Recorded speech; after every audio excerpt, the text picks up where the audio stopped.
Hey guys, welcome back to another episode of Johnny Brento's JuJu here on Wednesday at Newtonville.com.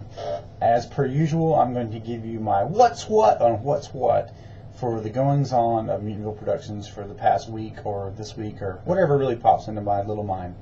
So this week, we had an amazing shoot this weekend, day 2 of shooting elements for Mutisha's Movie Morgue Episode 1, which of course features George A. Romero's Night of the Living Dead. Now, the premise behind what we're shooting here is that Mutisha will jump into the film and sort of show up in the graveyard from Night of the Living Dead. It's just a bit that'll probably run for 30 seconds in the episode. But, like so many things, it takes a lot of effort and time to get the content for that little 30 seconds. So what we're doing in this occasion is having Zombie Day. This is probably the 4th or 5th Zombie Day Newtonville Productions has had in our long, illustrious history of making genre entertainment, and we've gotten good at it. I'm happy to say that we've been able to get some things done and really become more efficient at gathering up, folks and sort of being able to anticipate the kinds of things that come up.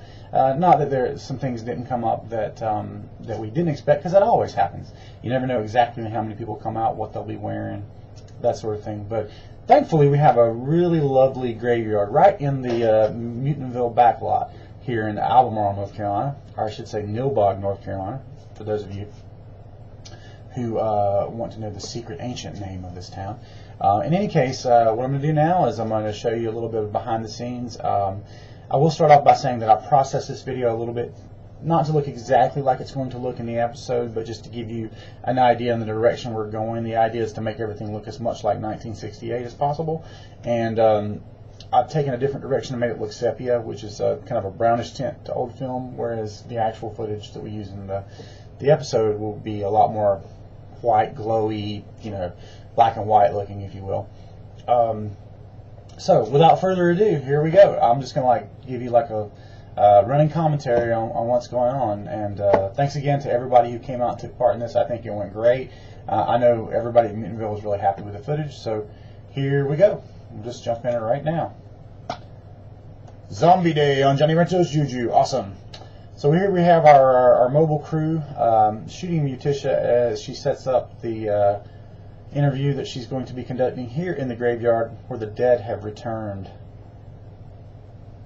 And there's our little crew and cast enjoying some tasty beverages and snacks from Crafty, thanks to Janice. You can see everybody's having a great time watching what's going on with the shoot. And there's our on-set photographer. She kept pointing the camera at me, so I just kept pointing right back. So here we go. Now you'll note.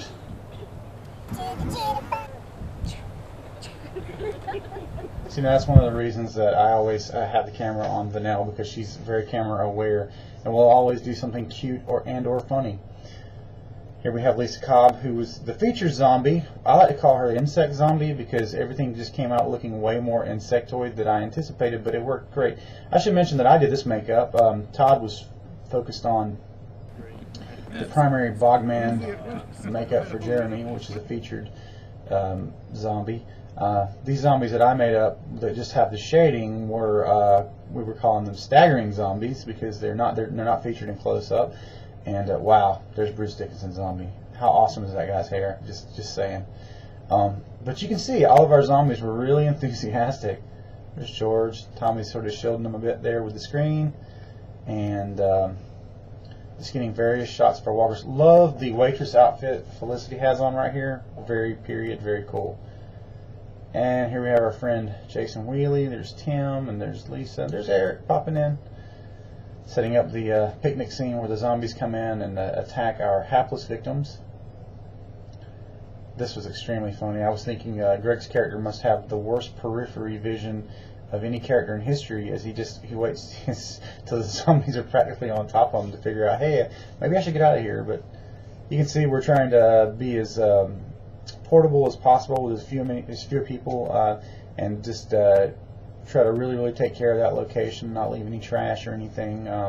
So far we've been able to shoot here for several Newtonville productions and never run into any problem, most notably in Ghost. hardest working zombie in the game right there.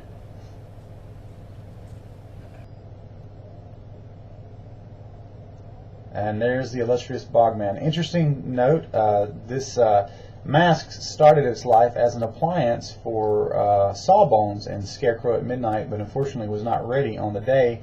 So it eventually was finished off and sort of converted to a mask by our effects master, Todd Averett. Oh, there's zombies! We must run! Ah! This scene right here was hilarity ensued when everybody got around the hot dogs here, and if you'll note, you'll see a bit here a foot being thrown. That was a recurring thing. Yeah, that mask and this light is just stunning. I mean, it looks like the zombie has no eyes. I should take a second to mention the contribution Vanell makes for dressing Mutisha. I mean, it's a big deal, and she really knows the character. Of course, she creates the character with us, and she's always very on point with her clothing selections when we see Mutisha out of the classic presentation of her, which of course is the beautiful red gown by Louise Machisao.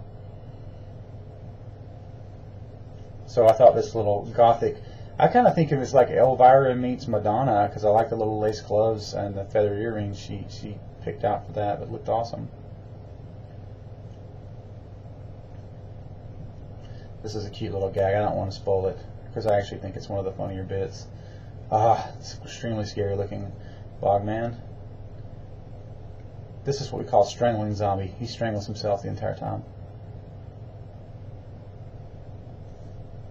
Look at that! Look at the enthusiasm with the zombies right here. It's crazy.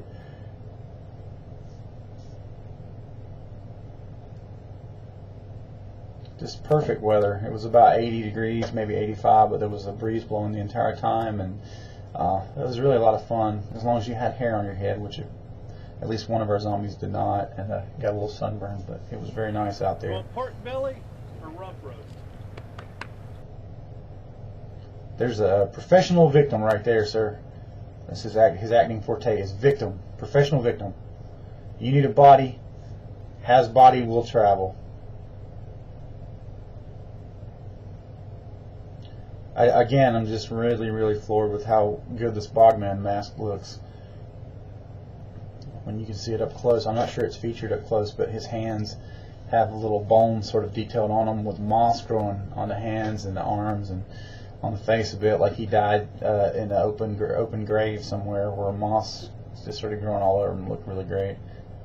I'm sure at some point we'll post some pictures up. I think he's breastfeeding.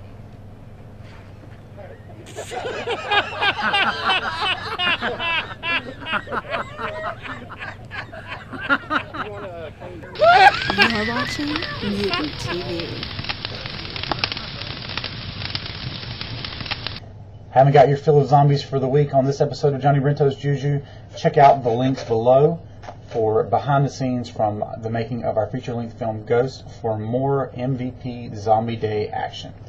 See you next week.